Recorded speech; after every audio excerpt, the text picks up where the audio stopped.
일상의 법리 정보를 낱낱이 공유한다. 법사행. 안녕하세요. 작은 것도 놓치지 않는다. 사건이 꿰뚫어보는 권누기 변호사. 궁금한 사건은 무엇이든 물어보세요. 걸어다니는 법전 여보람 변호사. 마음으로 공감하는 소통의 아이콘 고아라 변호사입니다.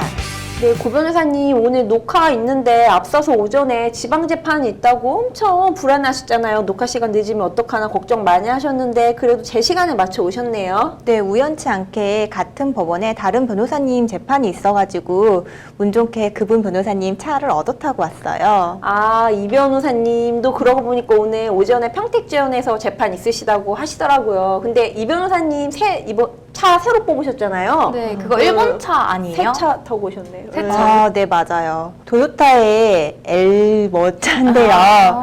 이 차를 사실 불매운동 전에 구입을 하셨다고 하더라고요. 그런데 뭐 차 주유를 한다든지 그냥 차선에만 있어도 많은 사람들한테 주위에 눈치가 보인다고 그렇게 말씀하시더라고요. 이처럼 요즘 이제 일본 제품에 대한 불매운동이 한참인데요. 일본 가지 않습니다. 뭐 사지 않습니다. 이런 말들도 유행을 하고 있더라고요. 그래서 저희도 오늘 일본 불매운동에 대해서 좀 이야기를 나눠볼까 합니다.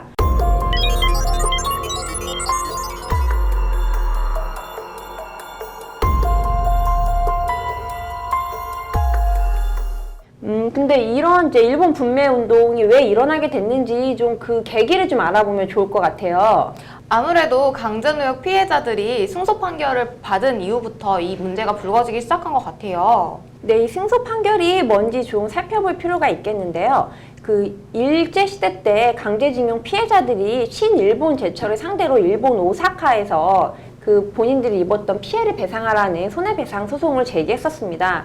근데 역시나 일본 법원에서 최종적으로 이제 원고들 패소 판결이 2003년에 내려졌어요. 그러자 이분들이 국내 법원 상대로 2005년에 다시 신일본 제철에게 손해배상을 구하라는 소송을 제기하셨거든요.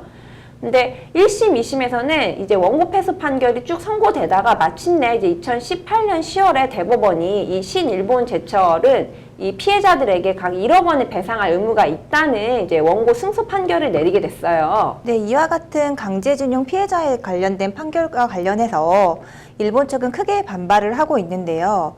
이미 1965년에 한국과 일본이 한일 청구권 협정을 맺었어요. 그렇기 때문에 강제징용 피해자들에 대해서 개인적인 청구권은 없다라고 주장을 하고 있는데요. 그죠. 이제 일본 아베 총리가 한 언론에서 그렇게 얘기했더라고요.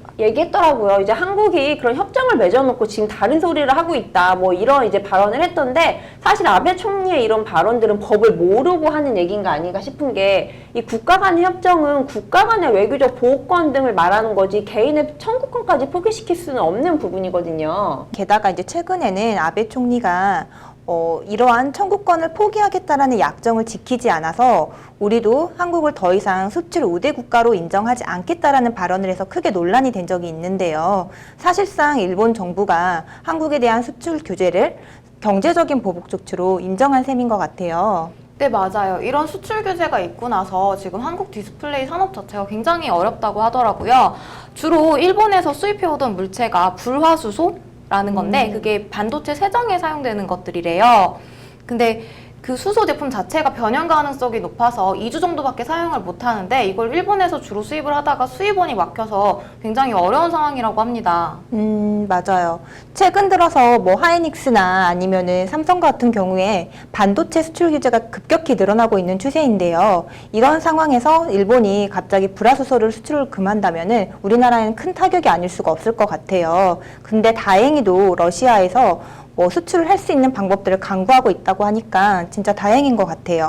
사실 이렇게 사건이 터지면은 그와 관련된 제품들에 대한 불매 운동이 일어나는 게 종종 있었어요. 예전에도 이런 불매 운동이 몇 차례 있었잖아요. 불매운동 하면은 역시나 제일 먼저 떠오르는 기업이 옥시인 것 같아요. 2016년에 옥시는 가습기 살균제로 많은 인명피해를 냈는데요. 그때 이제 옥시가 살인기업이다라는 불명예를 안기도 했어요. 그 이후 옥시 제품에 관련된 많은 제품들에 대해서 불매운동이 일어났었는데요. 그 가습기 살균제를 사용한 사람의 수가 800만 명이라고 하더라고요. 그럼 인구의 거의 한 7분의 1 정도가 사용했다는 거 보면 엄청 많이 사용했던 것 같아요. 근데 아직까지도 피해가 정확하게 밝혀지지 않아서 추후에 피해자들이 더 많이 나올 수도 있다고 합니다. 그래서 사건이 터졌던 2016년 당시에 옥시에 대한 불매운동이 엄청나게 일어났고 그 결과 이제 옥시의 매출이 50% 이상 급감이 되었다고 해요. 그리고 여전히 이제 기업 이미지가 엄청나게 안 좋은 것도 맞는 것 같습니다. 이처럼 불매 운동이 사실 굉장히 무섭고 엄청난 파급 효과를 가져오는데요.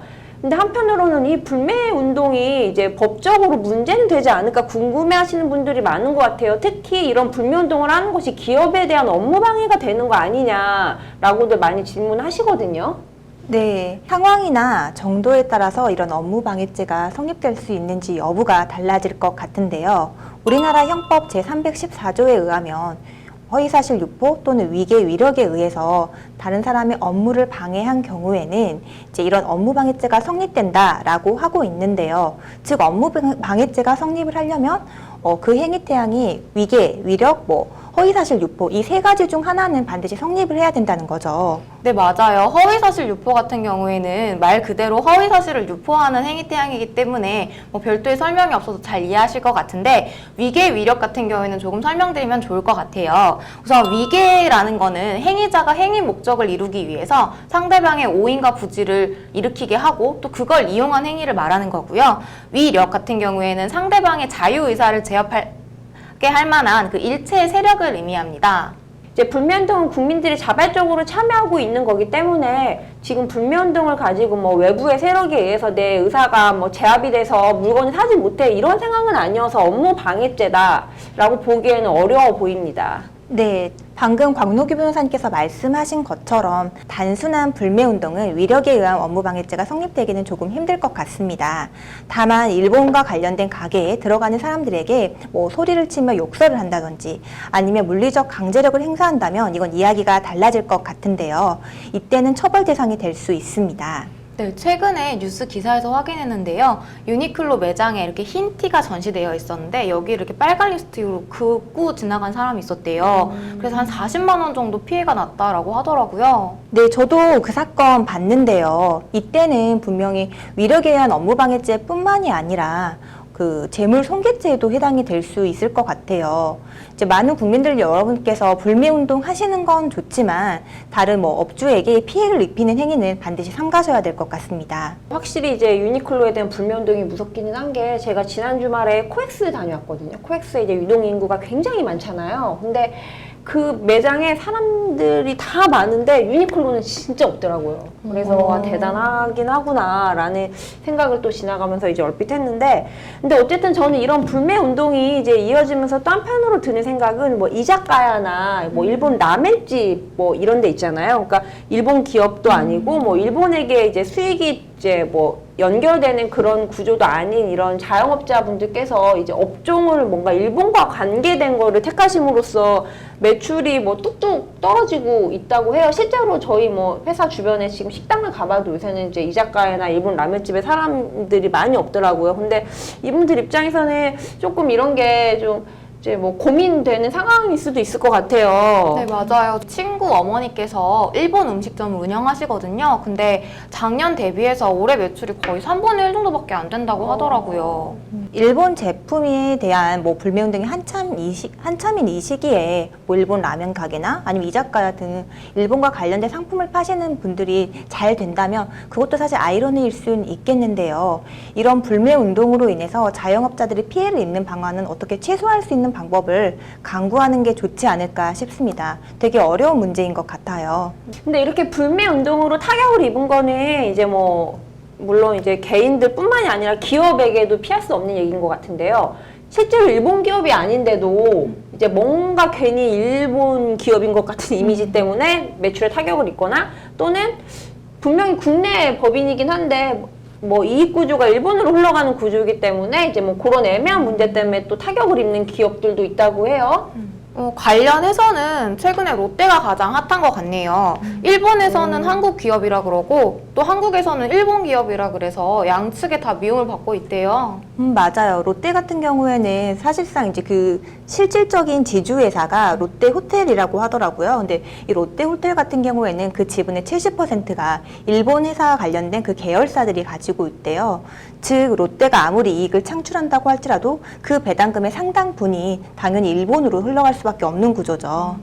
어쨌든 롯데의 그 많은 막대한 이익들이 일본으로 흘러간다는 점에서 일본이 뭐 롯데가 사실상 일본 기업이 아니냐라고 얘기하는 것도 무리는 아닌 것 같거든요. 근데 지금 여기 찾아보니까 또 롯데처럼 이제 거론되고 있는 기업으로 쿠팡도 있어요. 네, 맞아요. 쿠팡뿐만 아니라 또 다이소도 많이 언급이 되고 있는데요. 이런 기업들은 일본과 연관성이 짙어서 상당히 불매운동이 진행이 되고 있는 상황이에요. 근데 이제 그 당사들은 우리는 일본과 전혀 관계가 없는 우리나라 회사다라고 해서 억울하다라는 입장을 표명하고 있는데요.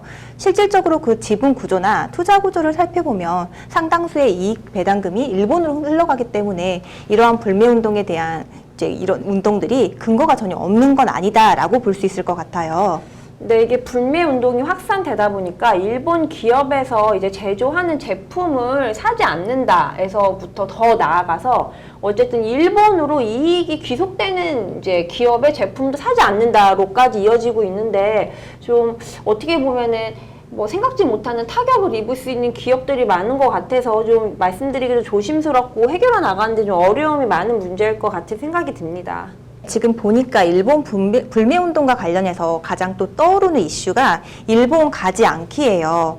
이런 일본 보이콧과 관련된 운동이 확산이 되면서 일본 여행 취소들이 이제 굉장히 많이 증가하고 있잖아요. 그래서 이제 저희 부모님도 사실 북해도에 여행을 가기로 하셨었는데 이런 불매운동의 차원에서 이제 이 여행을 다 취소하셨다라고 하시더라고요.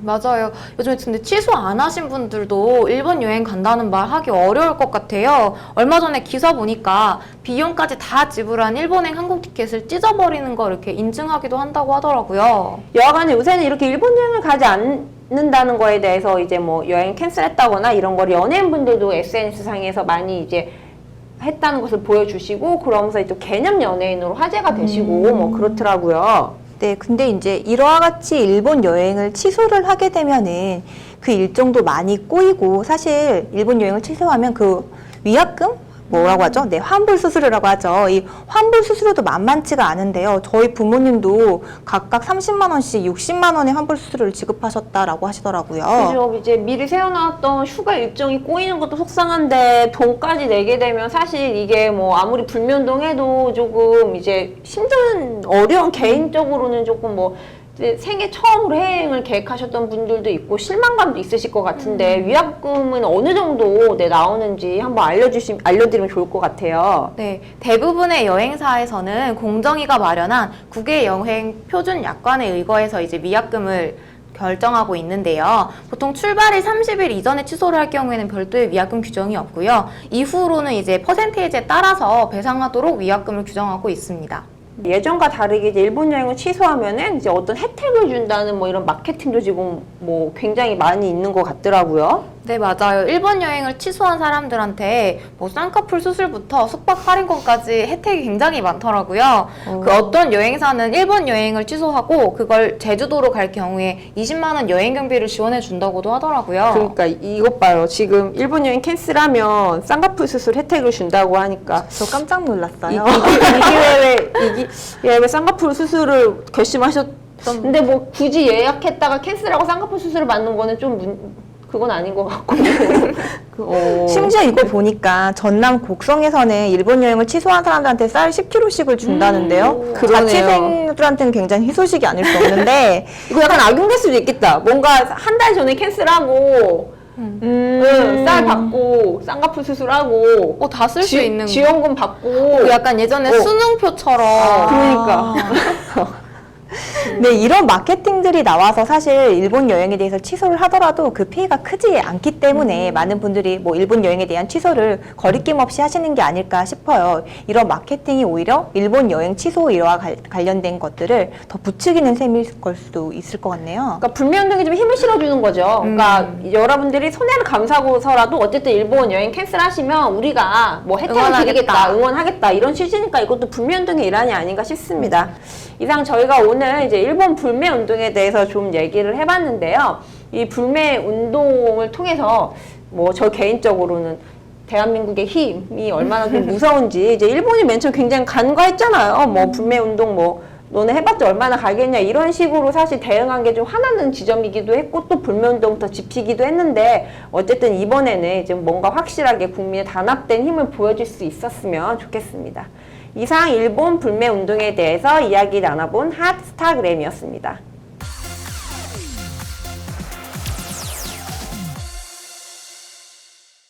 이번 코너는 법률방송 인스타그램에 올라온 여러분들의 법률 고민을 함께 해결해보는 시간인데요. 법률 고민이 있으신 분들은 인스타에 뭐 DM을 보내주셔가지고 저희에게 사연을 보내주시면 저희가 이런 사연을 청취해서 적극 고민을 해결할 수 있도록 노력하겠습니다. 네, 인스타에 올라온 사연 저희가 재구성해 봤는데요. 한번 만나보시죠. 저는 대구에서 호프집을 운영하고 있는데요. 어느 날 남자 둘, 여자 한 명, 세 명이 손님으로 찾아왔어요. 한눈에 봐도 조금 어려 보이기에 신분증 검사를 했고 20살인 걸 확인하고 술을 줬어요. 그런데 얼마 뒤 그 손님들이 옆 테이블과 시비가 붙어 싸움이 난 거예요. 그 일로 결국 경찰까지 출동하게 됐는데요. 여기 사장님 되세요? 네. 뭐 어떻게 된 거예요? 아, 모르겠어요. 갑자기 싸움이 붙어서 컵이랑 술병도 막 던지고 무서워서 신고했어요. 근데 술 마신 사람 중에 한 명은 미성년자인 거 아셨죠? 그 부분 책임은 지셔야 돼요. 네? 아니, 무슨 말씀이세요? 셋 다 신분증 확인도 다 했는데? 에이, 셋 다 안 하셨잖아요. 한 명 확인 안 하셨다던데? 알고 보니 세 사람이 술을 마시고 있던 중 여자 손님 한 명이 뒤늦게 들어왔는데 그 손님들 일행이다 보니 우리 직원이 신분증을 따로 검사 안 했더라고요. 정말 너무 억울하고 황당했습니다. 그런 줄 알았으면 신고도 안 했겠죠. 아, 선생님, 그 학생들이 일부러 그런 것 같아요. 한 명이 미성년자니까 자기들이 먼저 들어오고 나중에 다른 한 명을 부른 것 같은데 어떻게 선처 안 될까요? 에이, 사장님만 그런 게 아니라 다들 걸리면 그렇게 말씀하세요. 이따 사장님도 동행하셔야 합니다. 그날 일로 컵이나 의자 등이 깨졌는데 그에 대한 보상은커녕 저는 그 일로 오히려 영업정지를 받게 생겼어요. 영업정지가 되면 생계까지 어렵게 되는데 어떻게 헤쳐나갈 수 있는 방법이 없을까요?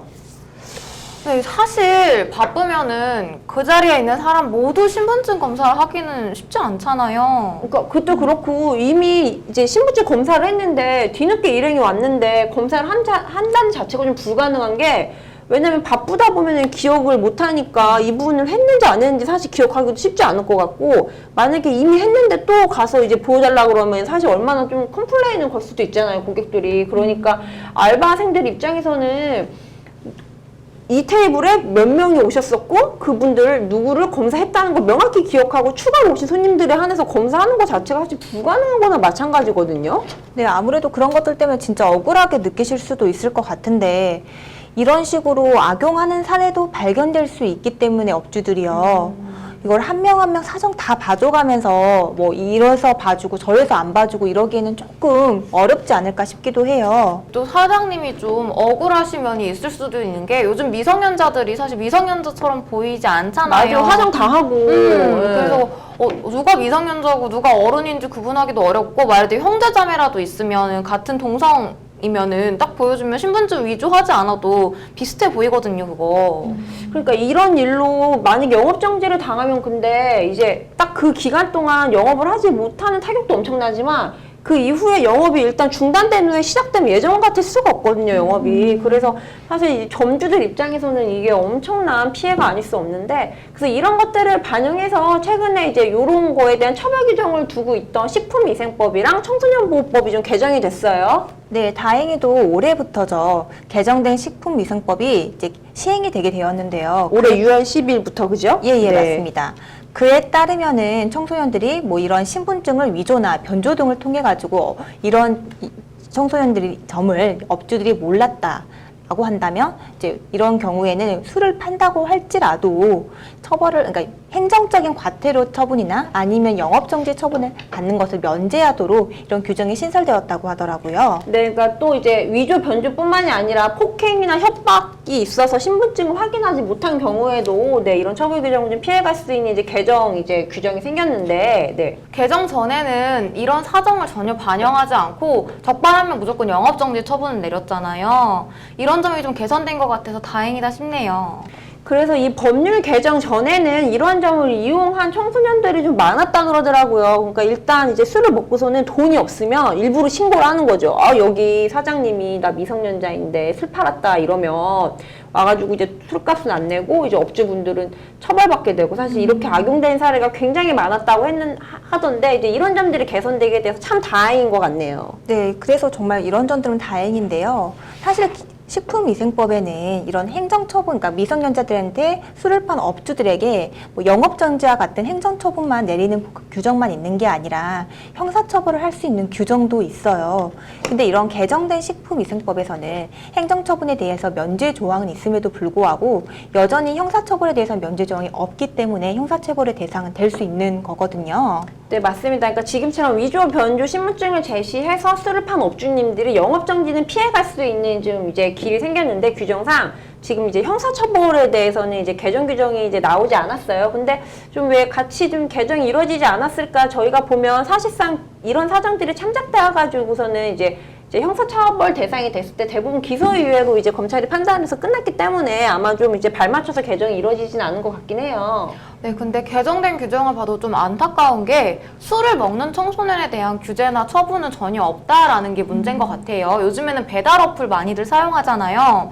그래서 그 배달 어플을 이용해서 청소년들이 주류를 사는 경우가 굉장히 많다고 해요. 근데 이런 경우에는 따로 처벌 규정이 없다라는 거죠. 그러니까 이게 정말 문제인 게 이제 편의점에서 만약에 청소년이 아르바이트를 했는데 그 아르바이트생을 속여가지고서는 이 10대 청소년들이 와서 술을 사갔어요. 그러면은 이 술을 판 친구는 처벌을 받고 술을 사간 친구들은 처벌이 안 된다는 게 좀 굉장히 어떻게 보면 불합리하고 좀 문제가 되는 건데 어쨌든 영국, 미국 같은 경우에는 미성년자가 주류를 구매하고 소지하면은 벌금을 부과하는 규정이 있거든요. 우리나라도 지금은 뭐 술을 사거나 소지하는 걸로는 이제 처벌 규정이 없지만 이에 대해서도 좀 입법적으로 좀 해결해야 될 필요성이 있지 않나 싶어요. 술을 산 청소년들도 당연히 거기에 대한 책임을 져야 되는 건데 이런 규정이 지금 없는 거니까.